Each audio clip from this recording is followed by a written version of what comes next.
ఆలాపంబులు మాని చిత్తము మనీషాయత్తముంజేసి దృగ్జాలంబున్ హరిమోముపై బరపి తత్కారుణ్య దృష్టిన్ వినిర్మూలీభూత శరవ్యథా నిచయుడై భీష్ముండు సంశీలం బొప్పనుతించే కల్మషగజ శ్రేణీ హరిన్ శ్రీహరిన్. ఎంత అద్భుతమైన పద్యం అంటే, ధర్మరాజుకు బోధించాల్సిన ధర్మాలన్నీ బోధించేశాడు. అంపశయమై ఉన్నటువంటి ఆ భీష్ముడు ఇక మాటలు మానేశాడు.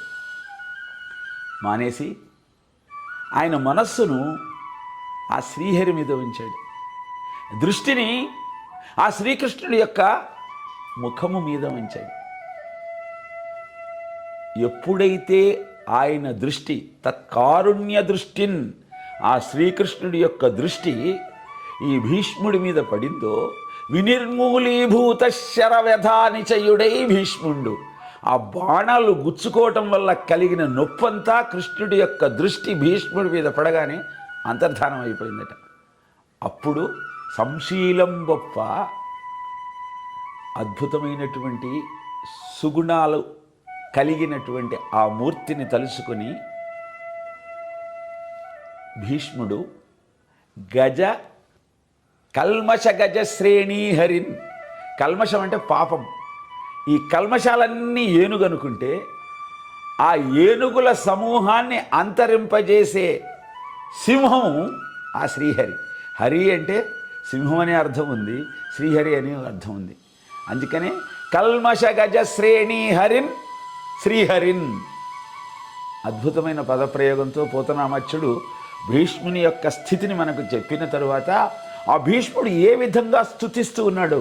త్రిజగన్మోహన నీలకాంతి తనువుద్దీపింప ప్రాభాత నీరజ బంధు ప్రభమైన చేలముపైన్ రంజిల్లా నీలాలక వ్రజ సంయుక్త ముఖారవిందమతి సేవ్యం వై విజృంభింప మా విజయుంజేరెడి వన్యకాడు మది నావేశింపు నెల్లప్పుడున్ అంటూ నిన్నటి రోజున ఆ పద్యాన్ని చెప్పుకున్నాం. తృప్తి కలగల.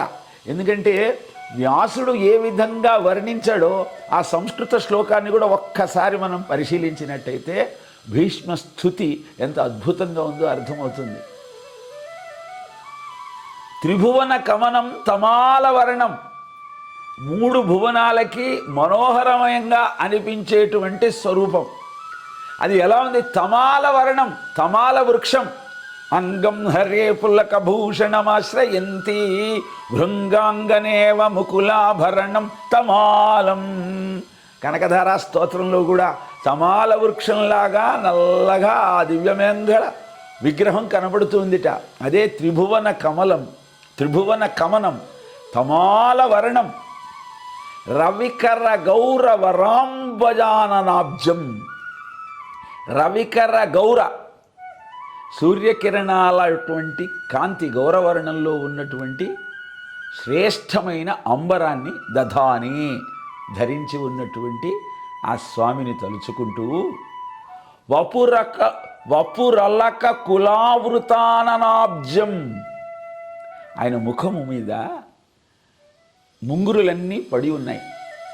అలా ముంగురులతో ఉన్నటువంటి ఆ శ్రీహరి ముఖాన్ని ధ్యానిస్తూ ఉన్నాడు. విజయ సఖే రతిరస్తు మే అనవద్య, ఆ విజయుడి యొక్క స్నేహితుడైన కృష్ణుని యొక్క ముఖారవిందము నాకెప్పుడు మనసులో తోచుగాక. అదే నిన్నటి మనం చదువుకున్న పద్యం. ఇవాళ మీకు విచిత్రం ఏమనిపిస్తుందంటే, భీష్ముడు ఏదో శాంతాకారం భుజగశయనం పద్మనాభం సురేశం అన్న సత్వగుణ సంపన్నతతో ఉండినటువంటి నిర్మలమైన శ్రీహరి యొక్క ముఖమును ధ్యానించటం లేదు. ఎలాంటిది ధ్యానిస్తూ ఉన్నాడు?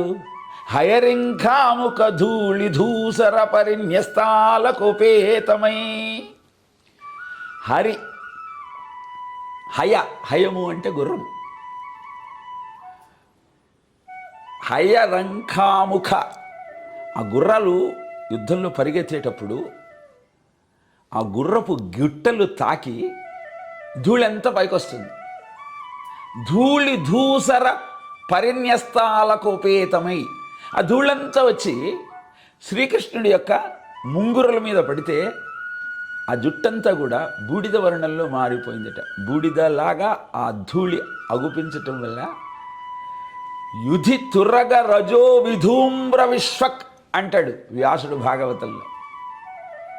యుద్ధంలో గుర్రాలు పరిగెత్తుతున్న సమయంలో పైకి లేచిన దుమ్ము అంతా కూడా కృష్ణుని యొక్క ముంగురుల మీద పడితే అవన్నీ బూడిద వర్ణంలో ప్రకాశిస్తున్నాయట. ఆ ముంగురులు నా జ్ఞాపకం వస్తున్నాయి అంటున్నాడు.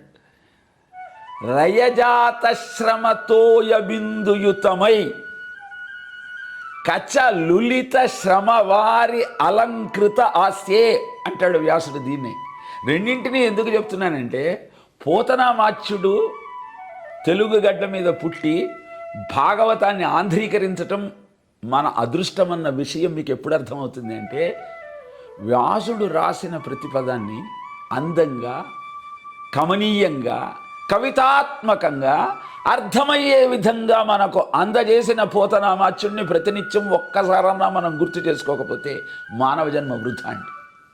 కచ లులిత శ్రమ వారి, వారి అంటే నీరు, శ్రమ అంటే శ్రమ వల్ల వచ్చిన నీరు, చెమట అని వ్యాసుడు చెప్తే దాన్ని రయజాత శ్రమతోయ బిందుయుతమై రాజిల్లు నెమ్మోముతో,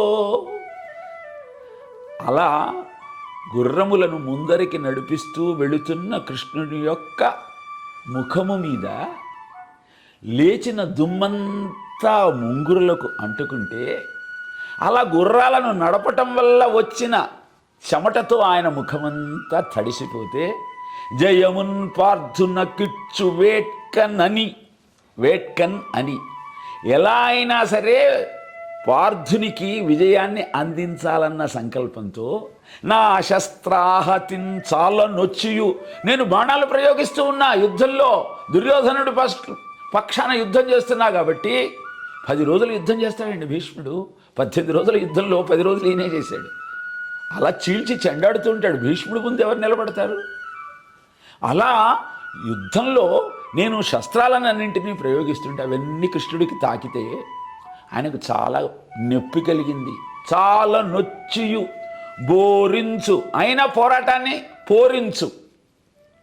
పోరాటాన్ని ఆపకుండా ముందరికి తీసుకెళ్ళు. అలాంటి మహానుభావు చింతించు మది నశ్రాంతమున్, అలాంటి మహానుభావుణ్ణి ప్రతినిత్యము నా హృదయంలో తలుచుకుంటూ ఉంటాను. ఎవరైనా యుద్ధం చేస్తూ తనను చంపుదామని ముందరికి వచ్చేటువంటి వ్యక్తిని పరమాత్మగా కొలుస్తూ ఆయన నా హృదయంలో ఉండుగాక అని అనుకుంటాడు. సరే, యుద్ధం చేసేటప్పుడు అనుకున్నాం, ఆయన చూడాల్సి వచ్చింది. యుద్ధం అయిపోయి అంపశయ మీద ఉన్నప్పుడు కూడా భీష్ముడు ఆ రూపాన్నే తలుచుకుంటున్నాడు.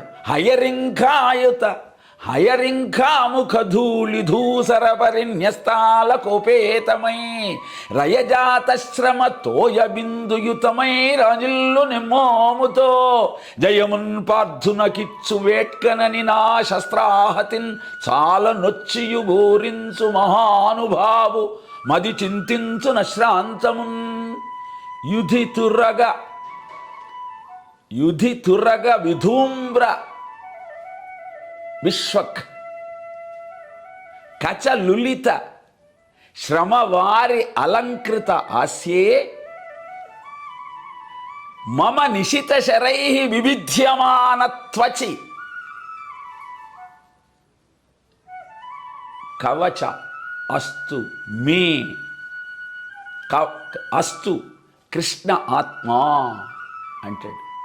అంటే ఇందాక మనం చెప్పుకున్నట్టే నా నిశితమైన బాణము ఘాతములకు చాలా వివిధ్యమాన ఆయన కవచాన్ని పొడుస్తూ ఉంటే ఆ రూపం నా హృదయంలో ఉండుగాక. ఎందుకని భీష్ముడు ఈ విధంగా తలచుకుంటూ ఉన్నాడు?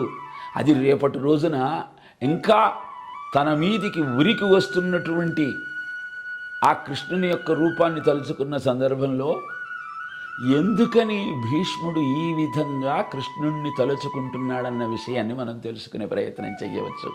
అది సాక్షాత్తు భీష్ముడే చెప్పాడు. నేను ఎందుకు తలుచుకుంటున్నానో అన్న విషయాన్ని కూడా చెప్పాడు. ఇప్పుడు మనం తెలుసుకోవలసిన విషయం ఏమిటి అంటే, ఈ సంసార సాగరంలో ఎన్ని దుమ్ములు, ఎన్ని ధూళికణాలు మనను అంటుకుంటూ ఉన్నాయి. ఎంత శ్రమ, ఎంత చెమట మనము ఈ పరిశ్రమలో భాగంగా కార్చేస్తూ ఉన్నాం. మరి ఈ వ్యధాశ్రమ అంతా పోవాలంటే ఏం చేయాలి? తత్కారుణ్యామృత దృష్టి వినిర్మూలీభూత శరవిధానిచయుడై భీష్ముండు సంశీలంబొప్పనుతించే కల్మచ గజ శ్రేణీ హరిన్ శ్రీహరిన్ పాపములని గజముల యొక్క అంతు చూడగలిగిన సింహమే ఆ శ్రీహరి.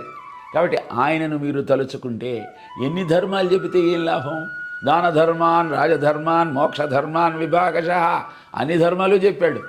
అక్కడ కేవలం మనవణ్ణి ఏ విధంగానైనా ధర్మ మార్గంలో పెట్టి ఉపశమనింప చేసి మనశ్శాంతి కలిగించి తిరిగి ఆయన కర్తవ్యాన్ని ఆయనకు గుర్తు చేయాలన్న ఆలోచన మాత్రమే భీష్ముల్లో ఉంది.